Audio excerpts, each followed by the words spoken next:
Você tem um deste? Sou louca pelo meu.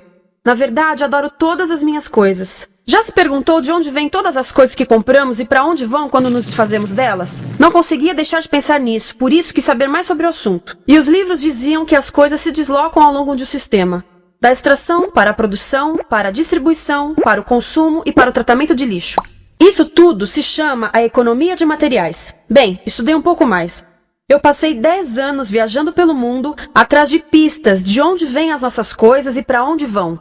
E sabe o que eu descobri? Esta não é toda a história. Falta muita coisa nessa explicação. Em primeiro lugar, neste sistema parece que está tudo bem, sem problemas. Mas, na verdade, é um sistema em crise, porque trata-se de um sistema linear. E nós vivemos num planeta finito. E não se pode gerir um sistema linear num planeta finito, indefinidamente. Em todas as suas etapas, este sistema interage com o mundo real. A vida real não acontece numa página em branco. Interage com sociedades, culturas, economias, o ambiente. E durante as etapas, a vida vai se chocando contra seus limites. Limites que aqui não vemos porque o diagrama está incompleto. Então, voltemos atrás para preencher alguns espaços e ver o que falta. Uma das coisas mais importantes em falta são as pessoas. Sim, pessoas. As pessoas vivem e trabalham em todas as etapas desse sistema, onde algumas são um pouco mais importantes que outras. Algumas têm maior poder de decisão. Quem são elas? Comecemos pelo governo. Meus amigos dizem que eu devia usar um tanque para simbolizar o governo, e isso é uma realidade em muitos países, e cada vez mais também no nosso. Afinal, mais de 50% dos nossos impostos vão para os militares. Mas vou usar uma pessoa para simbolizar o governo, porque acredito nos valores e na visão de que o governo deve ser das pessoas, pelas pessoas, para as pessoas. A função do governo é olhar por nós, cuidar de nós. Esse é o seu trabalho. Depois vem as corporações. O que leva as corporações a parecerem maiores que o governo é porque elas são maiores que o governo. Atualmente, entre as 100 maiores economias da Terra, 51 são corporações. À medida que as corporações foram crescendo, em tamanho e poder, assistimos a uma pequena mudança no governo, como se estivessem mais preocupados com o bem-estar deles do que com o nosso. Muito bem, então vejamos o que mais falta nessa imagem. Começaremos pela extração, que é uma palavra pomposa para exploração de recursos naturais, que por sua vez é uma palavra pomposa para destruir o planeta. A verdade é que cortamos as árvores, arrebentamos as montanhas para extrair os metais, consumimos toda a água e exterminamos os animais. Aqui enfrentamos o nosso primeiro limite. Estamos ficando sem recursos naturais. Estamos utilizando demasiados materiais. Sei que isto pode ser difícil de ouvir, mas é a verdade. Por isso temos que lidar com isso. Durante apenas as 3 últimas décadas, foram consumidos 33% dos recursos naturais do planeta. Desapareceram. Cortamos, minamos, perfuramos e destruímos o planeta tão depressa que estamos debilitando a capacidade do planeta para sustentar o nosso modo de vida. Onde eu vivo, nos Estados Unidos, resta-nos menos de 4% da nossa floresta original. 40% dos cursos de água estão impróprios para o consumo. E o nosso problema não é apenas estarmos utilizando demasiados recursos, mas o fato de estarmos utilizando mais do que a nossa parte. Temos 5% da população mundial, mas usamos 30% dos recursos mundiais. Se todos consumissem ao ritmo dos Estados Unidos, precisaríamos de 3 a 5 planetas. E sabem uma coisa? Só temos um. Então, a resposta do meu país a essa limitação é simplesmente ir tomar dos outros. Este é o terceiro mundo, que alguém dirá tratar-se apenas de uma expressão para designar o local para onde foram as nossas matérias-primas. E o que é que acontece? A mesma coisa, destruição do local. 75% das zonas de pesca do planeta estão sendo exploradas ao máximo ou além da sua capacidade. Desapareceram 80% das florestas originais do planeta. Só na Amazônia perdemos 2.000 árvores por minuto, o equivalente a um campo de futebol por minuto. Então, e as pessoas que vivem aqui? Bem, de acordo com esses sujeitos, eles não são donos desses recursos. Mesmo que vivam lá há gerações. Não são donos dos meios de produção, nem compram muitas coisas. Nesse sistema, quem não possui nem compra muitas coisas não tem valor. A seguir, as matérias-primas seguem para a produção, aonde utilizamos energia para misturar químicos tóxicos com recursos naturais para produzir produtos contaminados com tóxicos. Há atualmente no comércio mais de 100.000 químicos sintéticos.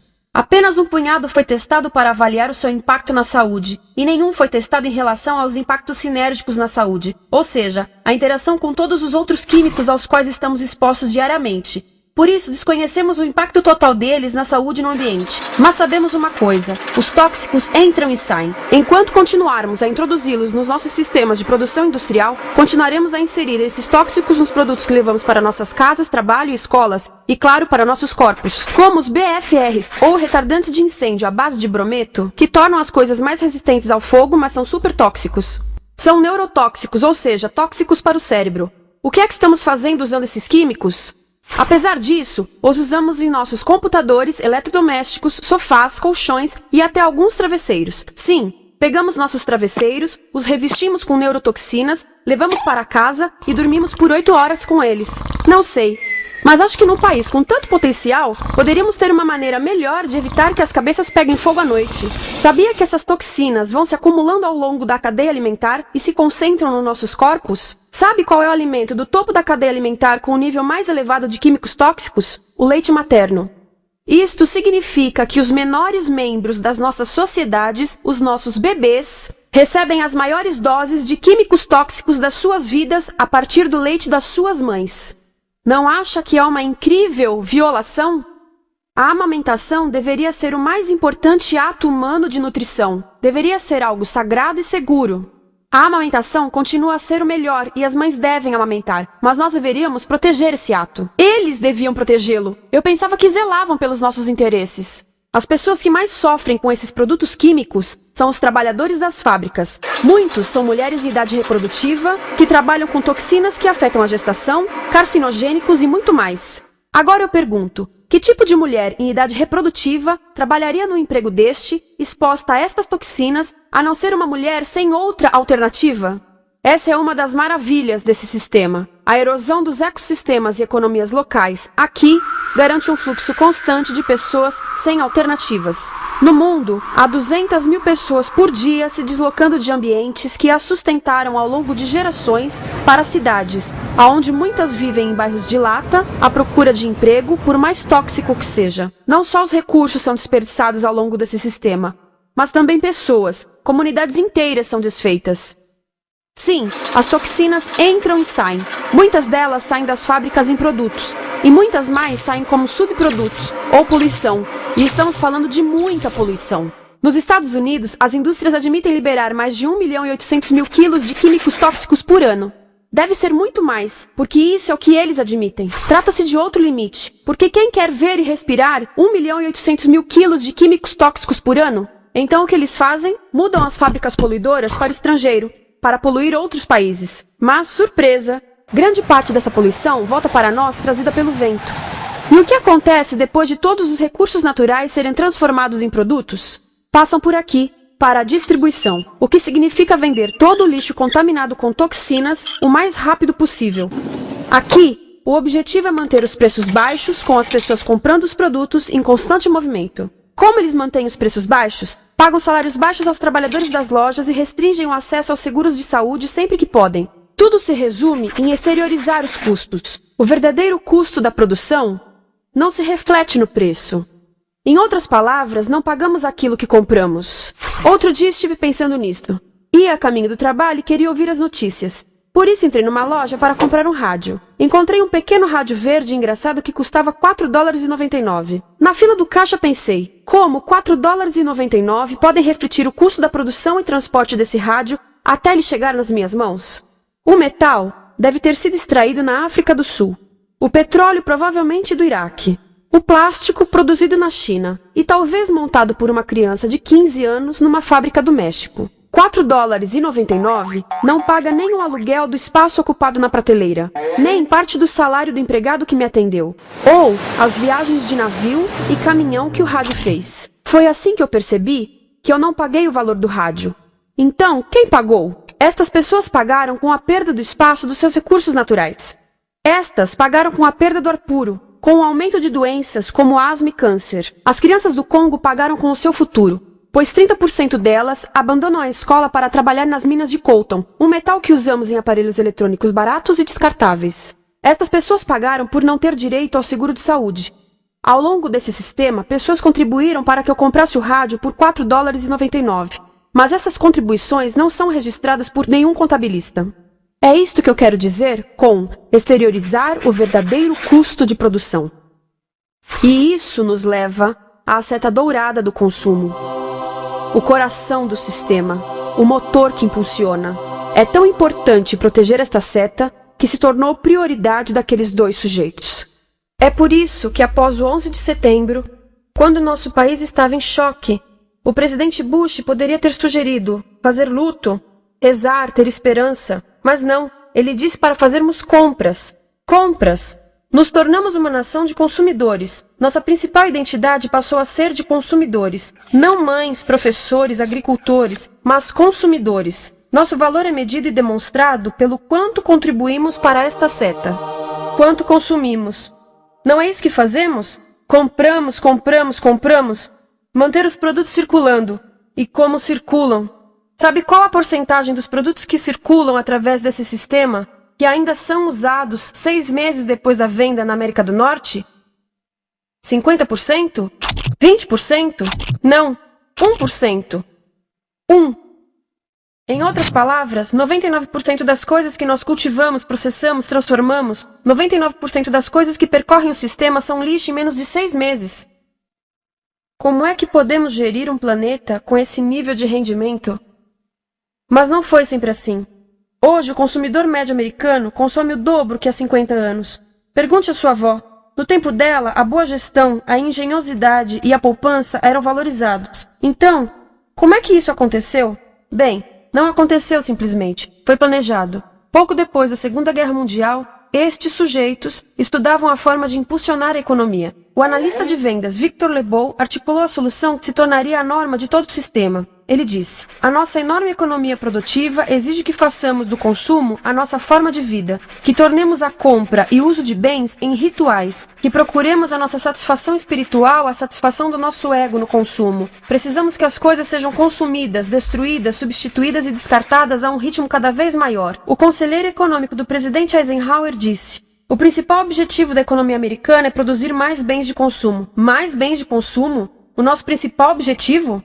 Não é providenciar cuidados médicos, ou educação, ou transportes seguros, ou sustentabilidade, ou justiça? Bens de consumo? Como é que eles nos fizeram adotar esse sistema de forma tão entusiástica? Bem, duas das suas estratégias mais bem-sucedidas são a obsolescência planejada e a obsolescência perceptiva. A obsolescência planejada é uma outra forma de dizer criado para ir para o lixo. Eles fazem as coisas de modo que sejam inúteis tão rápido quanto possível para jogarmos fora e voltarmos a comprar. Isso é óbvio em sacolas ou copos de plástico, mas verifica-se isso em coisas maiores como esfregões, DVDs, máquinas fotográficas, churrasqueiras, quase tudo. Até computadores. Já reparou que quando compra um computador, a tecnologia muda tão rápido que em poucos anos se torna quase um impedimento para a comunicação? Fiquei curiosa e abri um desses computadores para ver o que tinha dentro. E descobri que a peça que se muda a cada ano é apenas uma pecinha no canto. Mas não se pode mudar apenas essa peça, porque cada nova versão tem um formato diferente. Tem que jogar tudo fora e comprar um novo. Estive lendo sobre o design industrial da década de 50, quando a obsolescência planejada começou a aparecer. Esses designers eram muito claros sobre o assunto. Chegavam a debater quão rápido conseguiam que um aparelho avariasse, mas de modo que o consumidor mantivesse fé suficiente para ir comprar outro. Foi tão intencional, mas as coisas não avariam suficientemente rápido para manter essa seta funcionando. Por isso existe também a obsolescência perceptiva. A obsolescência perceptiva nos convence a jogar fora coisas que ainda são perfeitamente úteis. Como fazem isso? Mudam a aparência das coisas. Por isso, se comprou suas coisas há alguns anos, todos percebem que você não tem contribuído para essa seta. E como o nosso valor depende da nossa contribuição para essa seta, isso pode ser embaraçoso. Por exemplo, se eu tiver o mesmo monitor de computador gordo e branco na minha mesa por 5 anos e a minha colega tiver comprado um computador novo, ela vai ter um monitor plano brilhante que combina com o computador, com o celular e até com as canetas. Ela parece estar operando uma nave espacial e eu pareço que tenho uma máquina de lavar na mesa.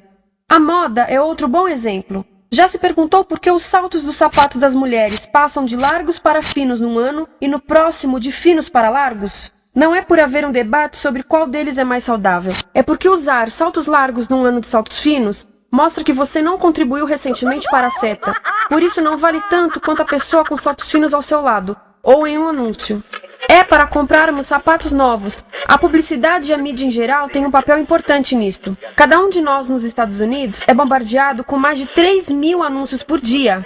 Vemos mais publicidade num ano do que as pessoas há 50 anos viam em toda a vida. Qual é o objetivo de um anúncio se não nos fazer infelizes com o que temos? Por isso, nos dizem 3.000 vezes por dia que nosso cabelo está errado, nossa pele, nossa roupa, nossos móveis, nossos carros, nós estamos errados. Mas tudo se resolve se formos às compras. A mídia também ajuda a esconder tudo isto e isto. Por isso, a única parte da economia que vemos são as compras. A extração, produção e envio para o lixo acontecem fora do nosso campo de visão. Por isso, nos Estados Unidos, temos mais coisas do que tivemos antes, mas pesquisas mostram nossa felicidade declinando. Nossa felicidade teve seu pico na década de 50, a mesma época em que a febre consumista explodiu. Coincidência interessante. Acho que sei o porquê. Temos mais coisas, porém menos tempo para o que realmente nos faz felizes. Amigos, família, tempo livre. Estamos trabalhando mais do que nunca. Analistas dizem que não temos tão pouco tempo livre desde a sociedade feudal. E sabem quais são as duas atividades que mais fazemos no pouco tempo livre que temos? Ver televisão e fazer compras. Nós, americanos, passamos 3 a 4 vezes mais tempo comprando do que os europeus. Assim, nessa situação ridícula, vamos trabalhar talvez em 2 empregos, e quando chegamos em casa exaustos e sentamos no sofá novo para ver televisão, os anúncios dizem que não prestamos, então vamos às compras para nos sentirmos melhor. Depois trabalhamos mais para pagar o que compramos e chegamos em casa mais cansados, vemos mais televisão que nos diz para fazermos compras outra vez. E estamos nesse ciclo de trabalhar, ver, comprar, e podíamos simplesmente parar. Então, no final, o que acontece a todas essas coisas que compramos? Nesse ritmo de consumo, não cabe tudo em casa, apesar do tamanho médio das casas ter duplicado nesse país desde os anos 70. Vai tudo pro lixo, e isso nos leva ao tratamento do lixo. Essa é a parte da economia de materiais que conhecemos melhor, porque nós temos de levar o lixo até a esquina. Cada americano produz 2 quilos de lixo por dia, o dobro do que fazíamos há 30 anos. Todo esse lixo ou é despejado num aterro, que é um grande buraco no chão, ou ainda pior, primeiro é incinerado e depois despejado no aterro. As duas formas poluem o ar, o solo, a água, sem esquecer que alteram o clima. A incineração é realmente ruim. Lembra daqueles tóxicos da fase da produção? Bem, queimar o lixo libera esses tóxicos no ar. Pior ainda, produz supertóxicos novos, como a dioxina. A dioxina é a substância mais tóxica feita pelo homem, e os incineradores são a principal fonte de dioxina. Isso significa que podemos parar a principal fonte da mais tóxica substância conhecida e feita pelo homem, simplesmente parando de queimar o lixo. E podemos parar hoje. Algumas empresas não querem criar aterros e incineradores aqui. Por isso, também exportam os resíduos. Então, e a reciclagem? A reciclagem ajuda? Sim, a reciclagem ajuda. Ela reduz o lixo nessa extremidade e depois reduz a pressão para minerar e colher mais nessa extremidade. Sim, sim, sim, todos devemos reciclar, mas reciclar não é o suficiente. Reciclar nunca será suficiente, por 2 razões. Primeiro, o lixo que vem das nossas casas é apenas a ponta do iceberg. Para cada saco de lixo que deixamos na esquina, 70 sacos de lixo são criados anteriormente, só para fazer o lixo desse saco que deixamos na esquina. Assim, mesmo que pudéssemos reciclar 100% do lixo das nossas casas, não se chegaria ao coração do problema. Além disso, grande parte do lixo não pode ser reciclado, ou porque contém demasiados tóxicos, ou porque é criado de início para não ser reciclável. Como aquelas caixas de suco, que têm as camadas de metal, papel e plástico, todas coladas. Não dá para separar essas camadas para reciclá-las. Como se vê, é um sistema em crise. Por todo o percurso, estamos batendo em limites, do clima em mudança ao decréscimo da felicidade. Simplesmente não está funcionando. Mas a parte boa de um problema tão generalizado é haver tantos pontos de intervenção. Há pessoas trabalhando aqui salvando florestas, e aqui na produção limpa. Pessoas trabalhando em direitos do trabalho, em comércio justo, em consumo consciente, no bloqueio de aterros e incineradores. E muito importante, em recuperar o nosso governo, para que seja realmente pelas pessoas e para as pessoas. Todo esse trabalho é criticamente importante, mas as coisas vão realmente começar a se mover quando enxergarmos as ligações, quando enxergarmos o panorama geral. Quando as pessoas ao longo do sistema se unirem, poderemos reivindicar e transformar esse sistema linear em algo novo, um sistema que não desperdice recursos ou pessoas, porque aquilo de que precisamos nos livrar é da antiga mentalidade de usar e jogar fora. Há uma nova escola de pensamento nesse assunto, e é baseada em sustentabilidade e equidade, química verde, zero resíduos, produção em ciclo fechado, energia renovável, economias locais vivas, já está acontecendo. Há quem diga que é irrealista, idealista, que não pode acontecer. Mas eu digo que quem é irrealista são os que querem continuar pelo velho caminho. Isso é que é sonhar. Lembre-se que a velha forma não aconteceu por acaso. Não é como a gravidade que temos que conviver. As pessoas a criaram, e nós também somos pessoas. Por isso vamos criar algo novo.